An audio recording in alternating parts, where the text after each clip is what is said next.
In this video, I'm going to show you how to order multiple binding styles on the same order.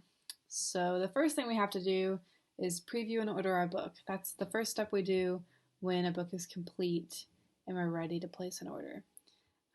So let's say I want to order the YRO softcover and the hardback casebound. I'm going to go ahead and deselect the rest of them.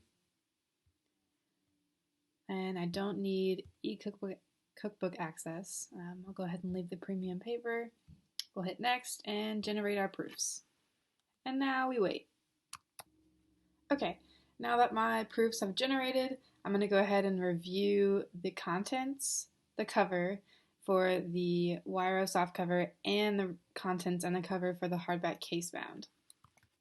Okay, now that I've done that, I'm going to go ahead and approve all my proofs and publish my book to the private bookstore.